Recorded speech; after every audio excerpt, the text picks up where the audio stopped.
aqui eu estou hoje com a presença do senador Roberto Requião, do MDB do Paraná. Bom dia, Requião, como é que vai? Bom dia, Ismael.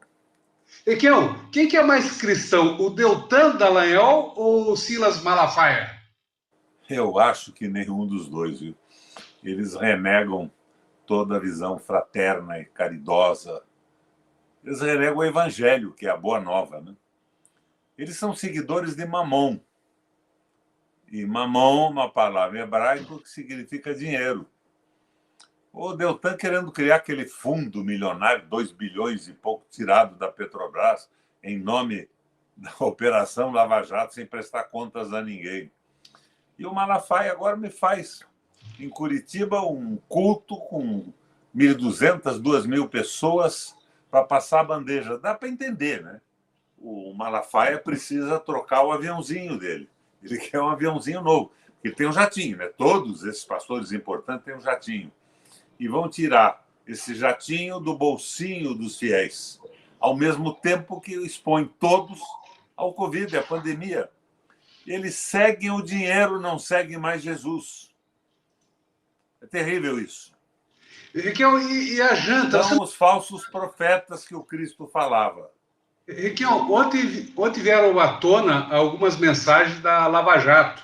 E o Deltan Dallagnol, em conversas com os procuradores, disse que ia pagar uma janta para todo mundo para comemorar a sua derrota ao Senado na eleição de 2018. Como é que você encarou isso? Como é que você recebeu essas mensagens? Bom, esse é o Deltan Dallagnol, estagiário nos Estados Unidos, utilizando o Ministério Público não para pegar corrupto, mas para eliminar nacionalistas, patriotas como eu. Você sabe que não é só o Deltan que queria me derrotar. Você viu nas Wikileaks, nas mensagens reveladas entre os norte-americanos, que eles queriam me eliminar da política, porque eu não seguia os interesses dos Estados Unidos. E eu sou um admirador dos Estados Unidos. Eu acho um povo maravilhoso, uma história interessante, mas eu sou brasileiro. Eu tenho que defender os interesses dos brasileiros. Eu sou daqueles que acham que nós temos que ter um projeto nacional para sermos respeitados. Devemos respeitar os outros também. Mas se nós não tivermos um projeto, nós não seremos nunca respeitados. E um projeto independente da China, da Rússia e dos Estados Unidos. Porque todos eles, Ismael, querem nos transformar num produtor de commodity. Um país de grande produção agrícola para vender a preço baratinho para eles. Eles querem nos escravizar. Eu fiquei entusiasmado quando o Celso Amorim nos botou no BRICS. Mas nós temos que dizer ao BRICS, Brasil, Índia, Rússia e China, nós temos que dizer ao BRICS que nós queremos nos industrializar. Nós não podemos nos conformar a ser produtores de commodities para eles, com um povo mal remunerado, uma vida miserável, sem direito algum. Eu sou um brasileiro. E essa Lava Jato queria me liquidar porque eu sou brasileiro. E porque eu sou honesto. Se me permite, eu sou um sujeito que jamais faria o que o Dallagnol fez, de comprar casa popular, tirando da possibilidade de um trabalhador sério que precisa de um abrigo para sua família para especular no mercado. Eu jamais criaria esse fundo, que não é controlado por ninguém. Eu acho que eles todos são pessoas a serviço de interesses que não são os brasileiros. Mas isso está claro já, né? Agora, o Dallagnol chamando você de Dallagnol. Deus me livre, Ismael. Eu não fico satisfeito com a desgraça deles, não. Não fico. Mas a verdade é que eles mudaram a imagem do Judiciário e do Ministério Público no Brasil, transformando isso tudo numa imagem de merda. Na minha briga contra o pedágio aqui, eu entrei com 40 ou 44 ações contra as concessionárias. Você sabe que os Dallagnóis do Ministério Público Federal e os do Ministério Público Estadual também, em todas as ações se pronunciaram a favor dos ladrões concessionários e contra o governador que defendia o povo do Paraná? Agora todo mundo sabe que isso é uma ladroeira completa, né? Ô, Requião, deixa eu ler aqui para você as mensagens do Dallagnol, lá da Operação Spoofing. Aspas. Requião e Beto fora. Estamos comemorando aqui, comedido, kkkk. Acho que, para fora, temos que ser muito cuidadosos. mas a gente tem que fazer uma janta de comemoração. Essa foi, fecha aspas, essa é uma mensagem do Deltan Dallagnol, no dia 7 de outubro de 2018, o dia da eleição. E nessa janta, eles serviriam como prato principal o caráter deles mesmos. E como sobremesa, devorariam o Estado de Direito no Brasil. Inescrupulosos, picaretas, vagabundos, me derrubaram. Você lembra aquele Castor dizendo que o Estado do Paraná também, no meu governo, tinha aderido ao trambique do pedágio? Eu peguei essa gravação e mandei para o Conselho Nacional do Ministério Público. Eles arquivaram. Então, você veja, eu fui ponta de lança da defesa dos direitos do Ministério Público no Brasil. A Ellen Gleiser era procuradora. O meu gabinete em Brasília era o bunker deles. Me enganei, direito demais, eles têm que ter a fiscalização. Eles têm que ir para a cadeia quando agredirem pessoas, fraudarem depoimentos, mentirem num processo. Para quê? Para proteger os interesses de outros países, para entregar o pré-sal, acabar com a aposentadoria do trabalhador, destruir empresas e empregos brasileiros. O que esses merdinhas pensam que são? Figuras pequenas, medíocres. O Dallagnol ia fazer um jantar para festejar o que eles fizeram de mentira na internet e na grande mídia para liquidar com o mandato de um brasileiro nacionalista. É uma coisa simplesmente terrível. Picaretas, patifes. Riquel, na mensagem, na mesma mensagem, ainda ele diz, aspas, o Deltan Dallagnol, vamos relacionar as notícias boas. 1. Beto Richa. 2. Requião fora. 3. Delcídio fora. 4. Filhos de Cabral e Cunha fora. 5. Witzel indo para o segundo turno no Rio de Janeiro. 6. Lindbergh e Farias fora. 7. Dilma fora. 8. Fernando Pimentel fora. 9. Graziotin, a Vanessa Graziotin fora. Ainda continuou ele comemorando aí e propondo em seguida... Como você vê, não tem combate à corrupção. Tem combate a brasileiros que defendem o Brasil. Acabaram com a Odebrecht. Deviam ter prendido os ladrões que tinham na Odebrecht corrompendo o governo, mas nunca eliminaram 150, 200 mil empregos. A empresa tinha que ser mantida, como fez o Obama nos Estados Unidos com a General Motors. Ajudou o Ministério Público e a Polícia Federal a pôr na cadeia os ladrões, estatizou a empresa, recuperou e não deixou que os Estados Unidos perdessem um emprego com a liquidação de uma empresa importante como aquela. Depois privatizou e devolveu para o mercado, porque não era função do Estado produzir automóvel. Requião, quem que é mais cristão, então? É o Deltan ou o Malafaia? Quem que você... Eu acho que os dois estão possuídos pelo Satanás. O Satanás tomou conta do corpo deles. Inclusive, eu estou propondo uma corrente de orações para desencapetar o Malafaia. Agora, eu acho que para o Dallagnol não basta uma corrente de orações. Ele tem que comer o feijão consagrado do missionário Valdomiro e tomar água do Rio Jordão trazida por um pastor que venda no mercado brasileiro a preço módico. Mas mesmo assim, não sei se ele escapa. Mau caráter, má formação. São pessoas mal formadas desde o nascimento. São intriguistas. Têm ódio do povo, têm ódio da seriedade, têm ódio do Brasil e de uma proposta nacional que proteja o nosso povo e nos dê relevância no concerto das nações. São figuras execráveis. Execráveis. E um covarde, né? Antes de tudo, um covarde.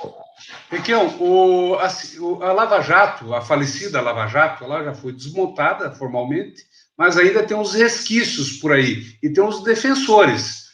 Os jornais tentam resgatar o legado da Lava Jato, a própria Paraná... o legado da Lava Jato é a entrega do petróleo nacional.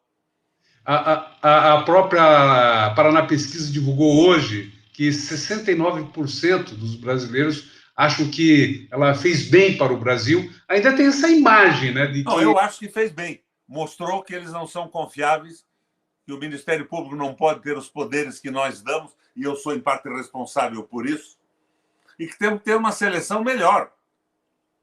Um cara faz um concursinho público acertado com o pai, com a mãe, com alguns amigos, e vira dono do Brasil, interpreta a lei ao seu alvitre, conforme a sua visão política e ideológica? Não, não. Olha, eu não quero cadeia para eles. Eu não sou desse time que acha que cadeia resolve tudo, mas eles têm que ser afastados do judiciário, torcendo por aquele governador ladrão do Rio de Janeiro que já foi afastado. Você veja bem, se manifestaram em todas as minhas ações para baixar o pedágio a favor do aumento do pedágio. Não, além disso, torcer escrito, assinando embaixo. O Lerner foi condenado a 3 anos e 6 meses pelo Tribunal Federal lá do Rio Grande do Sul. Eles nunca pararam a estrada. O pedágio continuou. O Lerner condenado porque concedeu o pedágio sem concorrência, mas o negócio funcionando. Onde é que tem judiciário? Onde é que tem Ministério Público? Mas hoje o Brasil sabe quem eles são. São horríveis, de má formação moral e ética. É uma coisa simplesmente terrível. Ô, Requião, eles Sabe qual é a diferença entre a ética e a moral, né? É o sujeito que sabe que não deve trair a mulher no casamento, é um sujeito que tem uma consciência ética clara. Agora, a moral é quem não trai. Não é quem sabe que trair é pecado. Não tem nenhuma condição moral para estarem onde estão. Menos ética, né? Você veja, como é que é? Eu já perdi a vergonha na cara. Não tem vergonha na cara nenhuma. O Dallagnol não tem vergonha na cara. A afirmação não é minha, é dele mesmo. É uma confissão, um autorreconhecimento.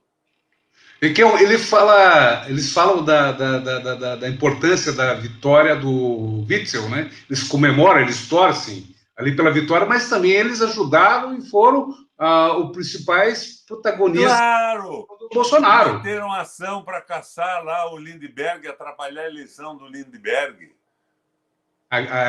A Graziotin, a Vanessa Graziotin. Qual é a acusação de desonestidade que podem fazer da Vanessa Graziotin? Falta de escrúpulos. Perderam a vergonha na cara. O teu abuso de autoridade não poderia... Eu compensei o meu erro inicial. Eu fui um dos patronos das prerrogativas do Ministério Público. No meu primeiro mandato, principalmente. Mas quando eu vi que eles estavam usando isso para vantagens próprias, para tirar a condição de potência do Brasil, para entregar petróleo, para entregar água, para diminuir salário de trabalhador, para fulminar emprego, para quebrar empresa, eu fiz a lei de abuso de poder de agentes públicos. Isto vale para parlamentares, para fiscais de renda, para juízes, para promotores, agentes públicos. Eu fiz uma lei dura. O Bolsonaro andou vetando algumas coisas ali, mas eu enquadrei essa gente toda. E pela minha lei de abuso de autoridade, eu acho que o Dallagnol vai ver o sol nascer quadrado por algum tempo na sua vida. Você acredita nessa possibilidade mesmo? Pelo menos ela está entendida na lei aprovada pelo Senado e sancionada pelo presidente da República. Não pode ficar impune um sujeito que falsificou depoimento para acusar pessoas que defendiam o interesse do Brasil. Eu não digo a você que não tenha tido muito ladrão no meio dessa coisa aí. Eu, por exemplo, queria ver aqueles patifes que roubaram a Petrobras na cadeia por 50 anos cada um. Mas eles usaram essas pessoas para nos tomar a Petrobras. Até porque isso que eu ia dizer, que eu estou roubando a Petrobras agora. Estou roubando ela... Toda hora estão roubando. Toda hora estão roubando. E também foi. O roubo continuou, meio por conta daquela aliança ampla, né? Frente ampla no governo do PT, com a Dilma. A Dilma apoiou a proposta do Serra. Como é que foi isso? Eu não estou dizendo por colo, mas ela apoiou porque ela vivia numa frente ampla. Talvez ela estivesse querendo escapar do impeachment E o governo apoiou a proposta do Serra. Nós perdemos em meia hora com os telefonemas do governo 14 votos. E nós estávamos lutando pelo Brasil. Eu, o Lindbergh, a Gleisi, a Vanessa, a Lídice da Mata. E o PT votou contra a determinação do governo para manter o petróleo na mão dos brasileiros. Mas aquele pessoal que participava da Frente Ampla, apoiava o governo, que recebia algumas benesses, quando receberam a ordem do governo, votaram contra. Isso é uma coisa trágica. Então, quando eu faço essa crítica, alguns idiotas dizem: o Requião está batendo na Dilma. Não, não é assim. Tanto que depois disso, da minha revolta com a entrega do petróleo, eu fui um guerreiro contra o impeachment, porque eu sabia que atrás da derrubada dela vinha a frente para o futuro, que era o entreguismo e o fim do Brasil, nação, do direito dos trabalhadores e o massacre do povo, como está ocorrendo hoje. Mas foi a Frente Ampla. Eu critico a Frente Ampla que levou a Dilma a fazer isso. Ora, ela tinha que explicar isso. Não eu. Eu simplesmente constatei que o governo derrotou o país, associado com o Serra e o PSDB. Mas o fato é que a Petrobras ela continua sendo roubada, talvez com mais intensidade ainda, e agora eles não se contentam uma propina, eles se contentam de levar a refinaria inteira, Requião. Mas não é a refinaria, Ismael, me perdoa. Começou quando o Fernando Henrique pôs as ações da Petrobras na Bolsa de Nova York. Então, ele submeteu a empresa às regras da Bolsa de Nova York, as tais regras do mercado, que favorece única e exclusivamente os acionistas, não o povo brasileiro, que é o dono verdadeiro da Petrobras e que detém ainda hoje a maioria das ações com direito a voto. Depois disso, nós temos a política de preços. O Pertence colocado lá por indicação do Fernando Henrique, fazendo um acordo com acionistas minoritários, estabelecendo estatutariamente que a Petrobras subiria os seus preços sempre ao máximo, com referência no preço internacional do petróleo, lá do Golfo do México, do lado americano, onde ficam as grandes refinarias, e vinculado ao dólar.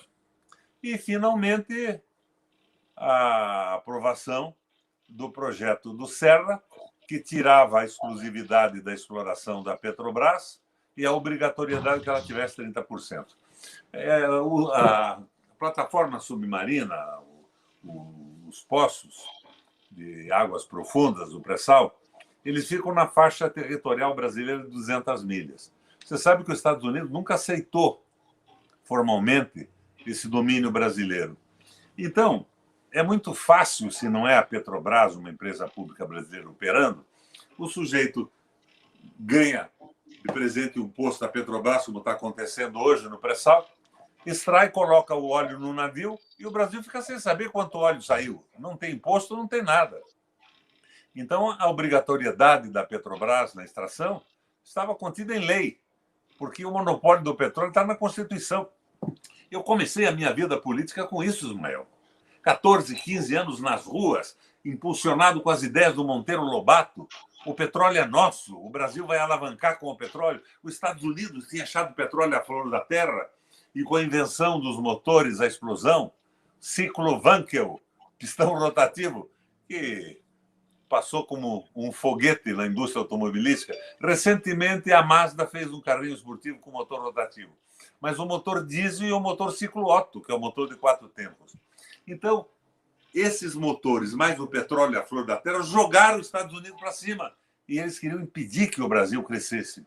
Eles diziam que não tinha petróleo no Brasil. Nós brigamos para mostrar. Hoje, com o pré-sal seguramente ao lado da Venezuela, nós somos a maior reserva de petróleo do planeta Terra. Você extrai petróleo do pré-sal a $7 o barril. E nós refinamos esse petróleo no Brasil.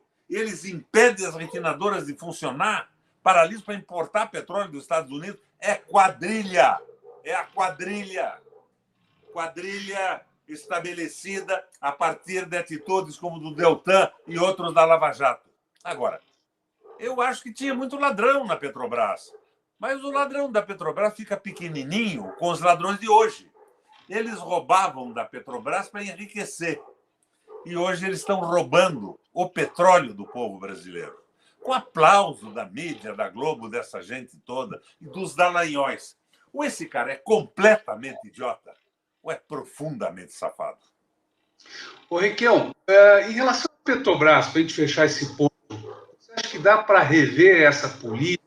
Dá para rever a companhia, a estatal de petróleo, num governo progressista? Aquela ideia de referendos revogatórios? Referendo Você encaixa revogatório aí? para isso tudo. Temos que reconstruir o Brasil. Agora você veja, eu não sei se o número será esse, me perdoa com algum pequeno erro. 80% ou 90% do petróleo do mundo está na mão de empresas estatais. Por que no Brasil não? Perfeito. Por que, que o petróleo brasileiro não serve para melhorar a nossa educação, para financiar a nossa ciência e tecnologia, para fazer a nossa indústria sustentável, moderna, avançar? Por que não? Por que não para investir em infraestrutura, em saúde? Não. Eles querem acabar com o Brasil. E esses caras são infiltrados na estrutura do Ministério Público e do Judiciário para servir a interesses que não são dos brasileiros. E partiram da simulação do combate à corrupção. A corrupção existia, existe ainda mais hoje, mas eles não combatem isso. Eles estão aí fazendo acordo com os Estados Unidos, com isso, com aquilo, e viajam para lá e viajam para cá. Você veja o meu amigo, Sérgio Moro. Eu me entusiasmei com ele no começo. Eu achei que ele vai nos ajudar a limpar essa corrupção endêmica da administração pública brasileira. Mas ele não queria nada disso. Ele se associou ao Bolsonaro, que está vendendo o Brasil. Ele estava ligado com a CIA norte-americana, que até nos próprios filmes americanos é apresentada como um grupo de bandidos defendendo interesses inconfessáveis de grupos empresariais e da economia capitalista financeira contra o próprio interesse do povo norte-americano. A CIA é composta, pelo que a gente vê na literatura e nos filmes, de bandidos e assassinos. A esta gente eles se associaram para destruir o Brasil e prejudicar os brasileiros. É uma loucura, Requião. Requião, já que você tocou na questão energética, estratégica nos Estados Unidos, o apagão no Texas agora, recentemente, por conta do frio, ali a energia faltou, não foi por falta, porque congelaram os fios. Fica bem claro, é porque, segundo a imprensa americana, é porque faltou investimento, porque é privatizado. Eles fazem uma crítica lá ao sistema privatizado do Texas, especificamente, que não deu conta, que só pegou a tarifa, recebeu a tarifa e não fez a contrapartida de investimento em infraestrutura. Porque a empresa privatizada quer como contrapartida o lucro dos acionistas. Vamos fazer a comparação. Eu fui governador naquela crise de 2007 e 2009. O mundo estava quebrando. Eu congelei a tarifa de água e de energia elétrica porque o Lerner, antes de mim, estava favorecendo os acionistas e cobrando absurdos. Com a tarifa congelada, eu criei os programas sociais. Pobre não pagava energia até 100 quilowatts e tal. Quando eu congelei a tarifa, no momento da crise do desemprego, eu repassei, eu deixei de cobrar da população 1 bilhão e 300 milhões de reais. Eu deixei para girar na economia. Para o sujeito, ao invés de pagar um acionista da Copel na China, nos Estados Unidos, na Inglaterra, em Dubai, em Abu Dhabi, ele pudesse gastar no mercado da esquina, melhorando a alimentação da sua família, fazendo a economia girar. Agora, quando eles botam na mão do interesse privado, o que vale é o lucro do acionista. O Beto Richa subiu tanto o preço da Copel, junto com o Ratinho, o governo Ratinho também, que nos primeiros 3 trimestres do ano passado, Ismael, a nossa Copel teve um lucro de 2 bilhões nos primeiros 3 trimestres. 2 bilhões e 600 mil reais. O que um governo sério faria? Ou pega esse dinheiro e investe na ampliação do sistema brutalmente, melhorando a qualidade da energia fornecida, ou baixa a tarifa porque ela é desnecessária. Uma empresa pública precisa ter uma remuneraçãozinha razoável para reinvestir, não deixar o seu capital acabar, para ela ter condição de continuar funcionando e se ampliando. Agora, quando eles entregam a gerência, passa a ser importante o lucro de curto prazo. Eles nos roubam. Eu estou sendo roubado com a energia elétrica na minha casa, você está sendo. Todas as pessoas do Paraná que nos escutam nesse momento estão sendo roubadas. E o Ratinho determinou que o preço da Copel deve ser sempre o mais alto possível. Ele está fazendo o jogo de acionistas, não é do Brasil. Isso é o quê? É má fé cínica ou é ignorância córnea? Faz uma pesquisa aí. Esse cara é um safado ou um imbecil? Vamos Mas fazer nós temos que conviver com isso. Completamente inexperientes, não têm ideia do que estão fazendo, mas recebem ordens dos financiadores das suas campanhas. Ô, Requião, não tem cabimento isso. Requião, já que você não podemos mais embarcar nessa história da novidade, votar no novo, nos novos que não tem nada dentro da cabeça, tem merda dentro da cabeça, Ismael. Ô, Requião, o povo é que sofre. Estão falando aqui, estão lançando a ideia de uma chapa Bolso-Requião. É possível? Bolsonaro lá e Requião aqui. O André Rodrigues está propondo a chapa Bolsonaro e Requião. O que você acha? Esse cara anda fumando uma erva estragada. É o André Rodrigues. Seguramente fumando erva estragada. Várias manifestações aqui já, Requião, pedindo a sua volta, dizendo que a educação chora de saudade, Ratinho em queda, que é o governador. Muitas aqui mensagens eu vou mostrando aqui com o tempo e vou lendo aqui algumas. As pessoas que estão nos assistindo também podem mandar perguntas, vai, à medida do possível, relatando e perguntando aqui para o Requião. Ô, Requião, falando aí dessa questão das eleições 2022, quem que você acha mais preparado para 2022? O Ciro Gomes, o Fernando Haddad ou o Guilherme Boulos? Eu quero um programa para o Brasil de recuperação da nossa soberania, da democracia interna, de valorização do trabalhador e do trabalho, um programa que contemple a sustentabilidade do desenvolvimento econômico, não predando a natureza, para deixarmos aos nossos filhos e netos um país com a qualidade de vida que nós conhecemos. Eu não estou aí a criar adoração de pessoas, não.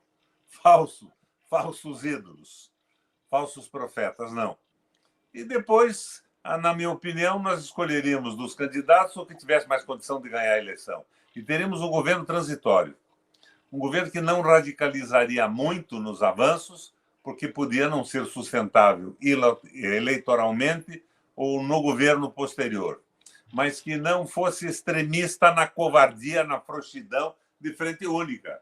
A frente única fez a Dilma concordar com o Serra e entregar o pré-sal. Não foi a Dilma, foi a frente única. Foi o compromisso de governo. Eduardo Braga no Ministério de Minas e Energia. Romero Jucá, líder do governo. E estava lá na Casa Civil o Wagner. Ninguém levantou a voz em defesa do país. Fizeram um acordão, entregaram o país, entregaram o petróleo, entregaram o futuro. Nós temos que acabar com isso tudo. Senão, não vai haver. Eu vi uma entrevista do Celso Amorim que ele dizia: se acabarem com a Petrobras, acabou o Brasil. E ele arremata: eu não sei se ainda existe o Brasil. Eu acho que existe, tem condição de reação, e nós temos que apostar num programa. Isso não é concurso de beleza, nem concurso de oratória. Tem que haver um programa e um compromisso. Então, para mim, qualquer um serve com um programa que defenda o nosso país. E eu estou me esforçando à beça para ajudar a manutenção desta tese e a elaboração desse programa. Então, de certa forma, você já respondeu que a pergunta de Elci Mori. Boulos e Haddad poderiam se unir, né? Então, você já respondeu aí por sua intervenção. Requião, nesse fim de semana e agora, ontem, o PT, os petistas, a Gleisi Hoffmann, o Haddad estiveram em Belo Horizonte, conversando com o prefeito Alexandre Calil, que é do PSD, partido do Ratinho. Você acha que eles estão ali ainda iludidos com a ideia da frente ampla? Eu acho que é uma tese que está prosperando. Eu vi, por exemplo, para minha alegria, uma entrevista do Ciro outro dia na internet, que ele disse o seguinte: só abro mão se tivermos um projeto de recuperação do Brasil, da nacionalidade e tudo. Acabou aquela insistência maluca dele, que ele é o rei da cocala preta, o mais bonito. Não é concurso de beleza, nós temos que brigar pelo Brasil. E o candidato pode ser o Ciro, pode ser o Haddad, pode ser quem for. O importante é que tenha uma proposta restabelecendo a democracia, retomando o desenvolvimento sustentável e valorizando o trabalho dos brasileiros. Investimentos pesados na educação. Não essa educação decoreba que a gente vive hoje, mas uma educação inteligente, analítica. Então, nós sabemos o que fazer. Precisamos fechar nisso aí.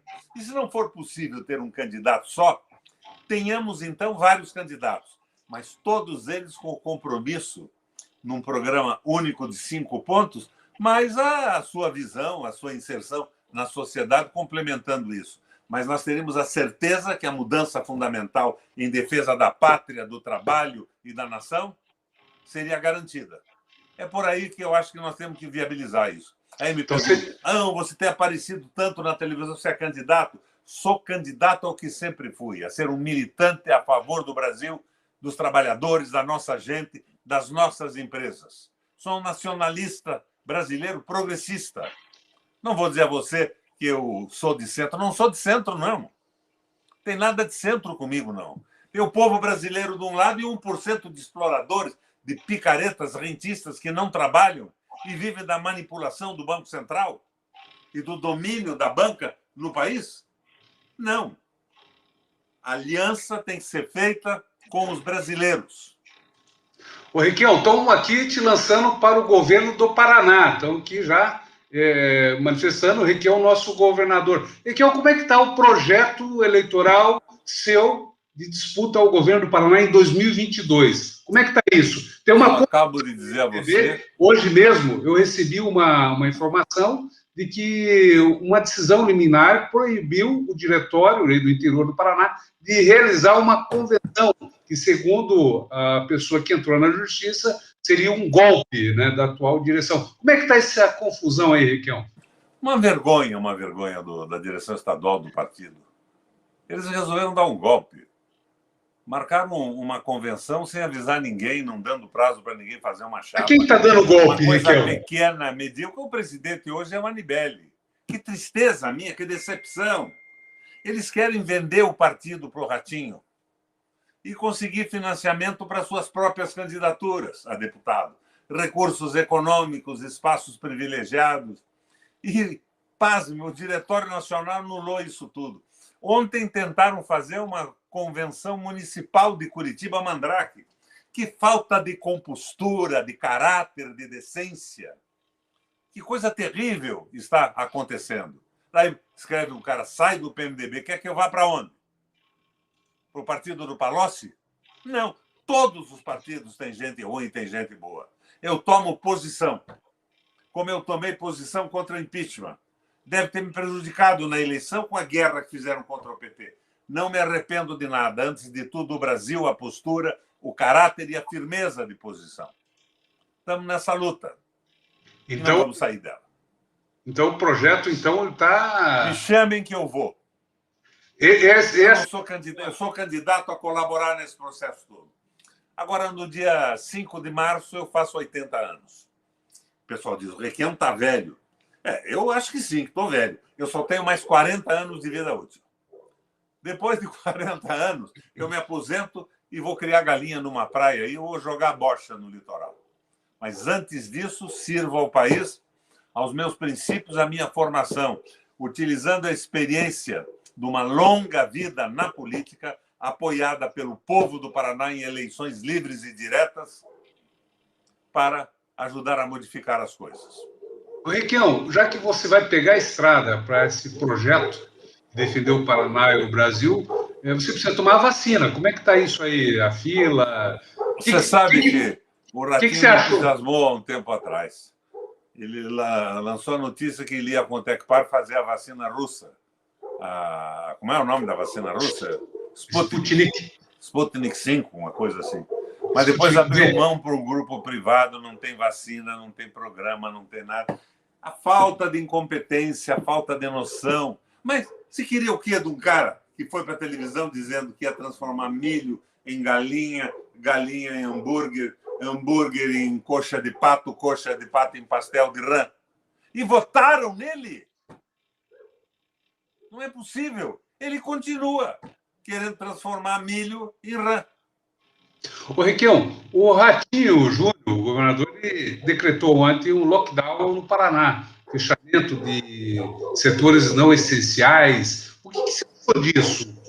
Devia ter feito isso desde o começo, mas é um lockdown complicado. Quando o Malafaia botou 2.000 pessoas numa igreja, uma contaminação direta para passar bandeja e arranjar uma verba para trocar o jatinho velho por um novo, a polícia do Paraná foi lá e disse que estava tudo bem. O que você espera de um rato que transforma milho em hambúrguer de pastel? É uma loucura tudo isso, hein? É uma loucura, incompetência e tudo isso, ambição, incompetência. E o ratão, o pai propondo a ditadura militar. Se veja bem, eu nunca fui inimigo dessa gente. Mas eu estou simplesmente espantado com essas asneiras, essas bobagens. Como é que pode ter voto esse tipo de gente? É verdade. Não é possível. Então, também estão lançando aí uma chapa Dória e Requião, que é o caninho, eu sou calça apertada lá de São Paulo. Meu pai era do velho PTB, que era conhecido como calça larga. Esse negócio de calça justinha não é comigo. Só os calça larga. O pessoal está imaginando cenários, assim, ó. Requião com o Bolsonaro, o Bolso Requião, ou Dória e Requião. O pessoal está fazendo umas combinações aqui meio esquisitas. E Requião... Eu acho que nem ficava bem. Para mim, merecia aquela calcinha, né? Na minha idade, não. Não rola. O Requião, é o seguinte, e a proposta aí do pedágio, esse debate do pedágio, a renovação do pedágio? É a continuidade do governismo. O Ratinho tem a proposta do Bolsonaro. E os deputados... Não é do Bolsonaro, a proposta é do Rato. O Requião Filho? É do Rato, é a continuidade da patifaria do pedágio, que o Ministério Público Federal do Deltan apoiava quando eu combatia. O Rato... O Lerner ainda tinha um talento urbanístico, nenhuma sensibilidade social. Agora, o Rato e o Beto Richa são a mesma coisa. É uma insuficiência cerebral, uma ausência de neurônio brutal. Eu, dando uma entrevista à CBN de Cascavel, ontem ou antes de ontem, no intervalo da entrevista, eu vi que puseram no ar uma louvação da luz fraterna. Ismael, a luz fraterna fui eu que criei na crise de 2008 e 2009. 100 quilowatts de energia para os mais pobres, sem custo, garantindo o chuveiro para evitar uma gripe, economizando na saúde e facilitando a vida das pessoas. O Ratinho fazendo propaganda daquilo. Sabe que eles acabaram o espírito da luz fraterna? Não sei em quanto diminuíram os beneficiários, mas eles resolveram que a Copel, que está tendo 2 bilhões e 600 milhões de lucro, não pode bancar a luz fraterna. Eles mantêm a luz fraterna com o subsídio do orçamento. Eles pegam o dinheiro arrecadado e pagam a Copel para a Copel dar dinheiro para os acionistas, aumentando os seus lucros. E daí eles dizem que falta dinheiro para melhorar a educação, a saúde, consertar estradas e tudo mais. É a visão privatista do processo. Eles têm merda na cabeça, não é neurônio. Ou são muito safados. Eu acho que são safados. Pouco cultivados intelectualmente, mas muito safados. Não tem empatia com o povo, não tem fraternidade, não tem a visão cristã que deve embalar uma sociedade evoluída. A ética cristã, a moral cristã é ausente na cabeça dessa gente que só pensa em dinheiro, em vantagem. O Requião, o que é mais cristão, você ou Silas Malafaia? Eu fui criado no cristianismo. Minha mãe era da Igreja Presbiteriana da Comendador Araújo. Meu pai de uma família católica. As minhas tias, do lado paterno, construíam igrejas. A igreja lá de Porto de Cima, em Antonina, foi construída por eles. Conta uma lenda familiar que aquela primeira igreja do Bom Jesus ali saiu também do bolso do nono através das minhas tias. A minha formação é essa. Eu estudei na Católica, fiz jornalismo na Católica, comunicação, e frequentei um curso de teologia na Católica. Eu não vou dizer a você que eu sou um fanático, mas o fundamento da minha visão ética e moral, sem sombra de dúvida, é diferente do Malafaia. Eu não tenho aviãozinho, não passo a bandeja e não comprometo a vida das pessoas em favor de um lucro eventual. Eu não sou sem vergonha. Portanto, eu sigo a minha vida por princípios muito claros. Riquel, já que você não é sem vergonha, estão pedindo para você ir para o PT. Aqui o Leandro Romero está pedindo para você deixar o MDB e embarcar no PT. Esse sujeito deve ser amigo do Palocci, né? O PT tem que ser respeitado, é um grande partido, é uma base muito séria. Você lembra quando eu fui governador, a última vez? Eu tive um secretário da Fazenda, que era o Enio Verri, muito bom do PT, o Bianchini, na agricultura. Eles interagiram comigo, gente muito, muito boa. E eu acho que o PT, como todos os partidos, tem qualidades e tem seus defeitos. Agora, entendam uma coisa, eu briguei contra o impeachment da Dilma. Eu perdi a minha eleição, talvez por isso, com aquela onda bolsonarista e lavajatista. Mas se o PT é um credo que defende todos os erros, eu não sou devoto desse credo. Eu sou nacionalista. Eu acho que os partidos são a base legal para você atuar na mudança e melhoria da sociedade. Ora, outro dia, num debate lá no 247, eu disse que o governo da Dilma tinha se associado ao Serra para tirar o monopólio de extração da Petrobras e os 30% obrigatórios de domínio da empresa sobre qualquer poço no pré-sal. Me agrediram de uma forma brutal, dizendo desaforo. Isso é o PT? Não, isso é um bando de imbecil que trafega nas bordas do PT dizendo idiotice. São devotos. Funcionam como torcedores de um time de futebol.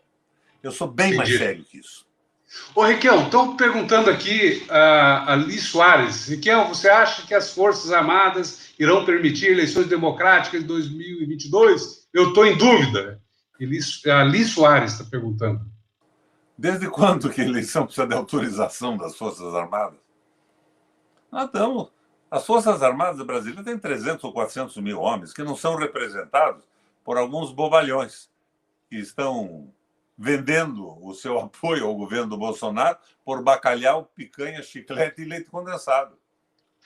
Eu mesmo sou oficial da reserva, ASP-OFF-CAV, fiz CPOR na cavalaria. Esse meu jeito gentil provavelmente se formou na cavalaria. Eu não fui educado na Suíça, não.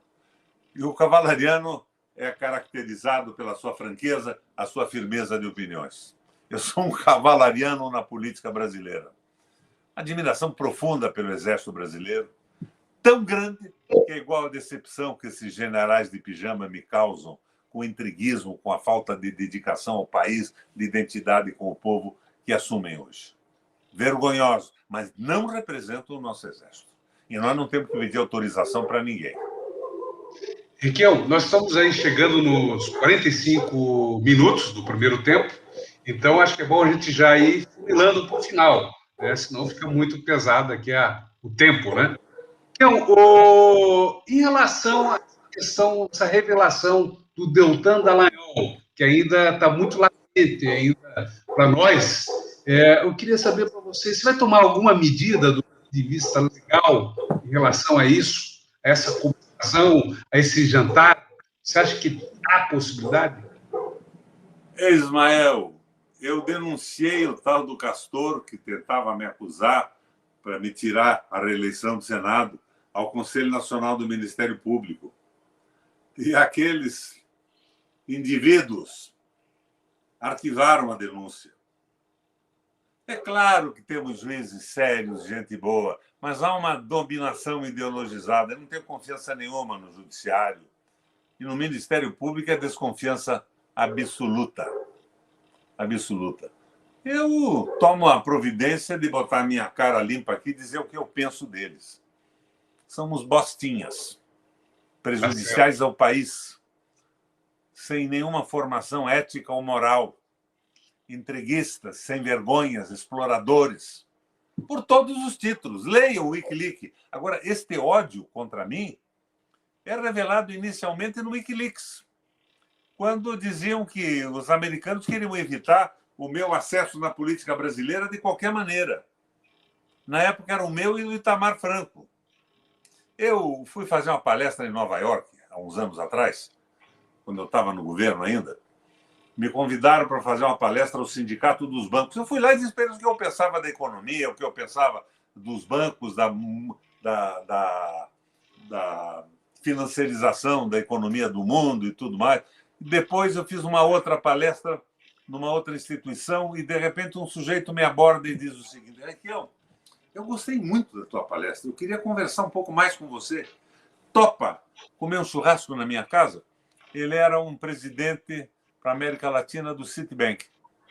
Eu disse, se o churrasco for bom, eu topo. Ele disse, vai ser ótimo. Eu fui. Comi o churrasco com ele, tomei uma cerveja, apareceu um filho dele, hippie, e ele disse, meu Deus, o que eu faço com esse menino, Requião e tal? E no fim ele diz, Requião, gostei muito da tua palestra. Estou de acordo com a tua posição sobre a economia do mundo, a financiarização. Eu só não consigo te explicar porque eu recebi ordens como presidente do Citibank para a América Latina de tentar evitar de todas as formas que você tivesse sucesso na política. O que esses caras têm contra você?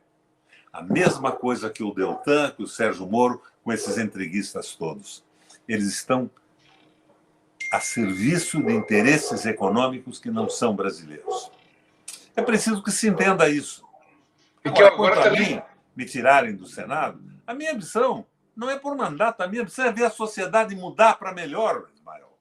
E não deixar de dizer um palavrão de vez em quando. O pessoal diz, você criticou o Malafaia, você vai perder votos evangélicos. Eu não.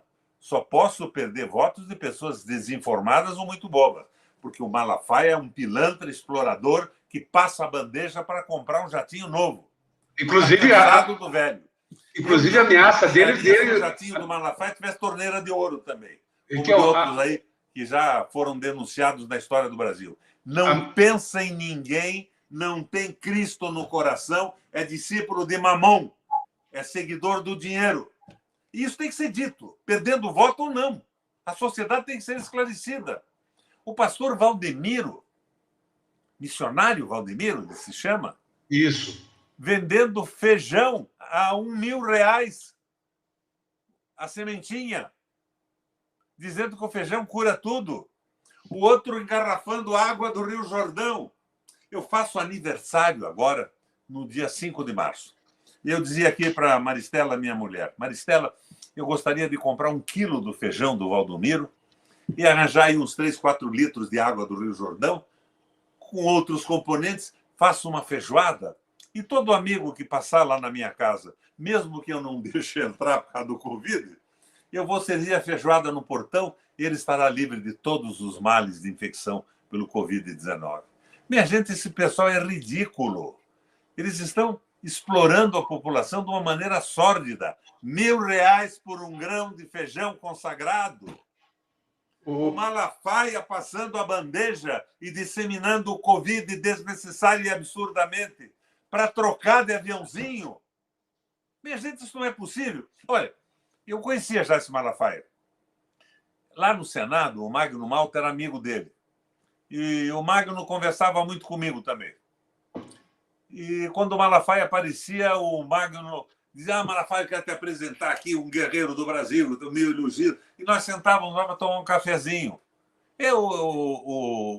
O Malafaiazinho é um sujeito pequeno, ele aparece na televisão, na internet, como maior do que é, loquaz, falando e tal, e batia um papo, brincávamos um pouco, e de repente ele veio me agredir aqui, porque eu critiquei a operação indevida de pôr em risco a vida dos fiéis evangélicos no Boqueirão, com um culto absolutamente desnecessário para pegar dinheiro, passar o raio da bandeja.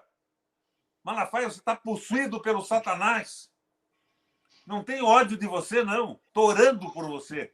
Hoje pela manhã ainda orei para o capeta sair do teu corpo. Mas a minha mulher afirma que não basta a oração. Você tem que comer o feijão consagrado do Valdemiro e tomar água do Rio Jordão. Eu não acredito que você seja um caso perdido. Até no Padre Vieira ocorreu o milagre do estalo. Era como você, um sujeito medíocre. Mas ele era devoto da Virgem Maria. E, de repente, ele sentiu o estalo na cabeça e, da noite para o dia, aquela mediocridade toda se transforma no mais importante orador evangélico do Brasil e da língua portuguesa. Quero um estalo para você.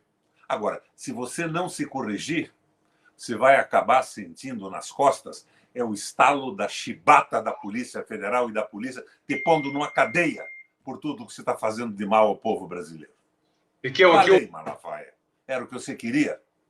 Se era o que queria, fique satisfeito. Você é um picaretaço. O Márcio Antônio disse: eu sou evangélico e concordo com o Requião. Então, o Márcio Antônio concordando com você. Aqui também a Cris, ela disse que Malafaia é um falso cristão, um empresário da fé. Então, várias aqui manifestações em apoio à sua postura, solidarizando com a sua posição em frente ao ataque do Malafaia. Ô, Requião, não é muita gente fazendo frente com você, ameaçando? Por exemplo, o Malafaia, ele disse que vai fazer de tudo para impedir que você se eleja ao Senado ou ao governo. Eu acho que até a próxima eleição ele vai estar preso. Vai ser difícil ele fazer alguma coisa. Nesse ritmo ele está preso. Mas eu estou orando por ele, eu não tenho ódio nenhum. Mas eu não vou me furtar, tendo sido governador do Paraná 3 vezes, senador 2 vezes, prefeito da capital, de advertir a população que está caindo na esparrela do Malafaia, arriscando a sua vida para que ele passe a bandeja e ganhe um dinheirinho para comprar um avião novo. Assim não, Malafa. Você não é sério. Patrícia Celi dizendo: o Requião tem razão.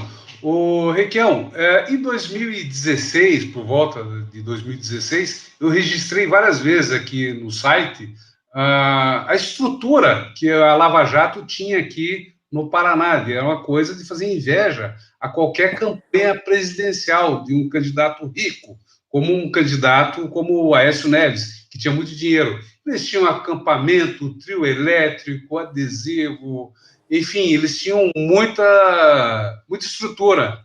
Eles já vêm já de uma campanha contra você bem antes de 2018. Vem. Eu acho que é a campanha determinada pelos interesses do capital financeiro norte-americano contra todo brasileiro sério e nacionalista. Mas enquanto o Malafaia passa a bandeja nos fiéis que vão à sua igreja, diz que ele trouxe a filha também, que se apresenta e faz um show e que me disseram que é muito bom, que é uma moça interessante e que o show é de muito boa qualidade. Ainda quero assistir o show da filha do Malafaia sem nenhum preconceito. Mas o Malafaia passa a bandeja entre os pobres. E o Deltan e esses caras passavam mais do que uma bandeja em irregularidades absolutas, criando fundos a serem gerenciados por ele sem fiscalização de ninguém. E essa abundância de viagens aos Estados Unidos, de contato com a CIA, com o Ministério Público Federal americano de extrema-direita, esses caras deviam ser varridos da vida pública brasileira. Deviam ser varridos. Eu não estou propondo um campo de concentração para eles, mas eu acho que eles deviam ir para um seminário, aprender a conhecer os princípios verdadeiros do cristianismo. O Deltan diz que é cristão, faz palestra em igrejas, picaretaço. Vai fazer uma janta para comemorar o fato de um brasileiro sério e nacionalista não ser reeleito? Vai jantar com o demônio. Roubando casas populares em Ponta Grossa, comprando casas populares em Ponta Grossa para tirar a oportunidade de um trabalhador que luta a vida inteira de ter casa própria e vender na especulação do mercado. Que tipo de formação moral tem esse cafajeste? Nenhuma. Nenhum tipo. Mas é isso, doutor Tá, Ismael. então, para a gente fechar Apreciei aqui, muito então. o seu penteado novo, você está muito bem, com o cabelinho cortado. Muito obrigado. Mas nós estamos na luta, viu? O Então, para a importante é gente que a gente finalizar não aqui. afrouxe, continue colocando com clareza os princípios. Eu não digo a você que eu esteja certo sempre. Todo mundo pode errar. Mas o que eu digo é numa sinceridade absoluta, é o que eu acredito e é sempre em favor da melhoria das condições de vida do povo e da formação civilizatória da nação brasileira. Riquel, pelo Eu sou menos aqui. assim, por definição familiar. Os meus antepassados foram assim, Ismael. Eu já te disse.